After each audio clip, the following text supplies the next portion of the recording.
You may want to convince your boss that you deserve to get a raise. You may want your child or significant other to eat healthier. Or perhaps you're in desperate need of persuading your partner to please not apply for that 5th credit card and that you must start to take your personal finances together more seriously. We all have situations in our lives where we wish that we could influence other people. But one must tread lightly when trying to do this. Oftentimes, it just ends up in an argument where both sides leave the discussion more convinced of their initial standpoint than ever before. But there are techniques that can help you avoid this, where resistance and tunnel vision are replaced with conformity and cooperation.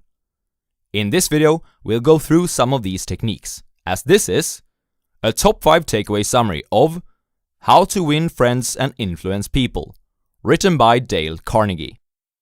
Let's dive into the 5 takeaways. 2 fishermen were competing in a fishing contest. One of them thought, I like strawberries and cream, so therefore I will bait the hook with strawberries and cream. The other one thought, I don't really like maggots, however, I think fish like maggots a lot, so therefore I will bait the hook with maggots. Who do you think won the competition?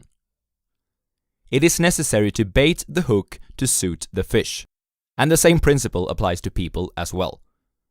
The only way on earth to influence other people is to talk about what they want and show them how to get it. So, takeaway number 1 is arouse in the other person an eager want. If you, for instance, would like to convince your boss that you should get a raise, it is quite useless to state your own reasons for wanting this. Instead, show and tell why it would be in the best interest of your boss for you to have a higher salary. Or let's take the example of convincing your kid that he should eat healthier foods. Again, there's no point in stating your own reasons for wanting him to do so. Instead, show and tell why it would be beneficial from his perspective. And when trying to persuade your spouse that it would be beneficial if you were to save and invest more, the same rule applies. Whatever your motives are, he or she is probably not so interested in them. Instead, ask yourself, how can I make this person want to do it? Start to see things from other people's perspective, and you've come a long way towards being more influential. Now, before we move on to the next takeaway, I encourage you to pause the video and think about a situation in your life where you want to influence. Try to think of a want that you can arouse in the other person that is also aligned with your want. Whether the situation is related to work, a relationship, or perhaps a friendship, that doesn't really matter. Just try to apply it and you will remember the advice more easily. Do that now, please.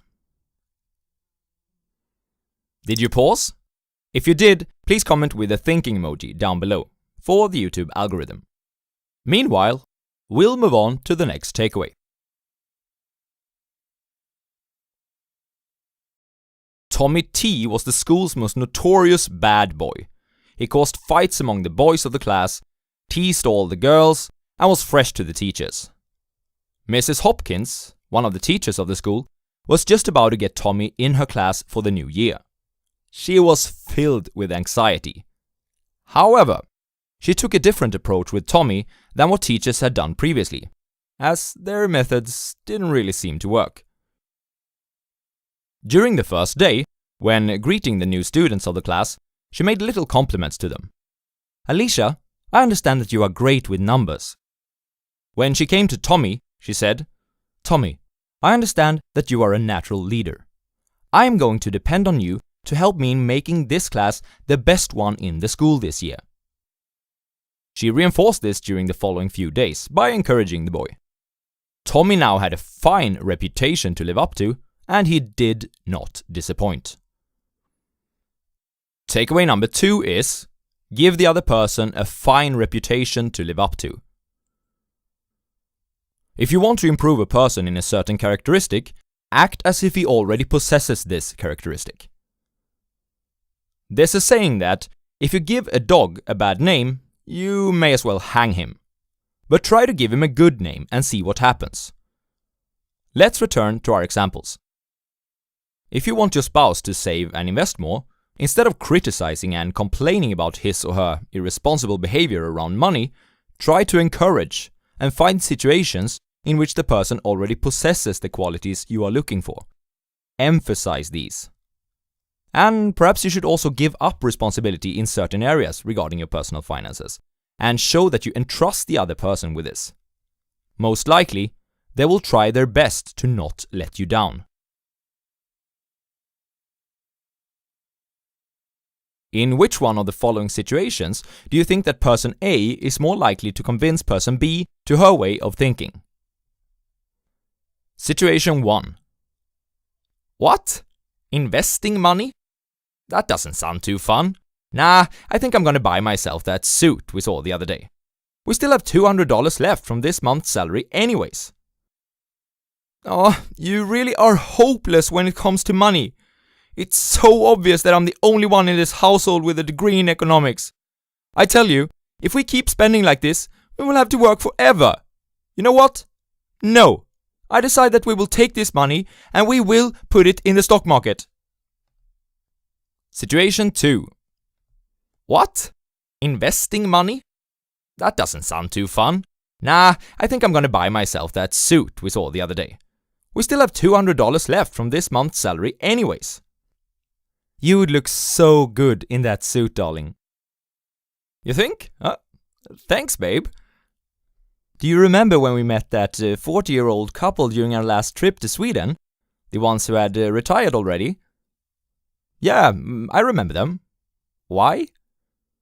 You and I said that it would be wonderful to have the same kind of freedom as they had, at such a young age. Yeah, I was actually quite jealous when they talked about how much time they have to spend with their kids. Didn't they say that it all started when they decided to invest $100 every month and put that money in the stock market? The situation in which there's a higher probability to convince person B is, of course, in situation 2. Takeaway number 3 is that the only way to get the best of an argument is to avoid it. This is how an argument often ends. Even if you win it and convince the other person that he is wrong, which may prove to be difficult, pride will make it tough for the other person to back down. Instead, what you want to do is to agree on the points in the other person's argument that you resemble with. Then, after you've left the subject, you move on to talk about your point of view and the pros that are associated with that. There's a bonus takeaway on how to influence people hidden in conversation too, by the way. Comment down below if you can find it. Also, I will present it in the end of this video. Have you ever thought about why every single infomercial looks like this? A regular towel doesn't work wet. This works wet or dry. This is for the house, the car, the boat. Watch how OxyClean unleashes the power of oxygen, making tough stains disappear like magic without fading or bleeding the colors. Proactive is an easy 3-step system that works for all ages, all skin types. It is because it's not enough to merely state the truth. The truth must also be vivid, interesting, and dramatic. So, takeaway number 4 from Dale Carnegie's How to Win Friends and Influence People is to dramatize your ideas.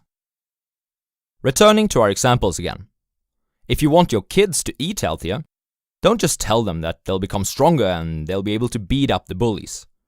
Show them a few role models to dramatize your ideas. For example, perhaps you can watch Popeye together.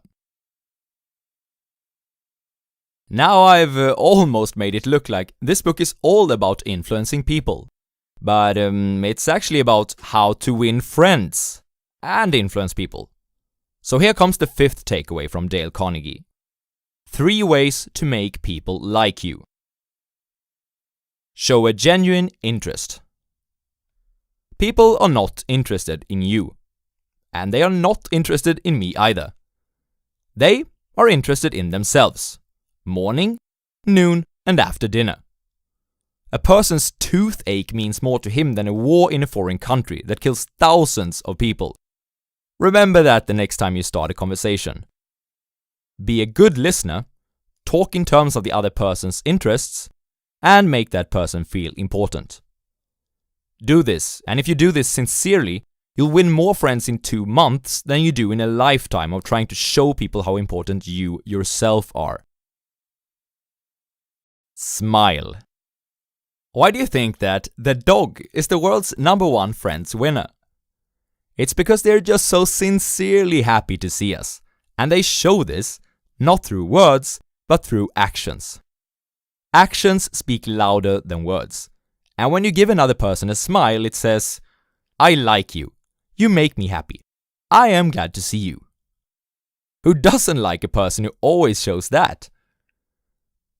The effect of smiling is powerful, even when it is unseen, and can therefore be used in other situations than when meeting face to face as well, such as during a phone call, or in a YouTube video. Remember names. A person's name is to that person the sweetest and most important word in any language. Remember this the next time you're introduced to someone that you'd want to become friends with. Repeat their name during your initial conversation, and if it's a difficult one, ask how it's spelled. This advice is extra effective if the person has a foreign name. And that's it from Dale Carnegie's How to Win Friends and Influence People. Let's have a quick recap. There's only one way to make anyone do anything, and that is by making them want to do it. Act as if the person is already in possession of the characteristic that you want to improve. Avoid arguments. It will just cement the current beliefs of the other person. Show your ideas in a vivid, interesting, and dramatic way. Make a great first impression by showing a genuine interest, smiling, and remembering a person's name. Oh, and which one was the hidden takeaway in the conversation? It was that you should always start a conversation by having the other person say, "Yes, yes," to get them in an affirmative state, before trying to convince them about something. That's it. Now, click on my playlist of Thinking Fast and Slow if you're interested in hearing more about what makes us humans tick. Until next time.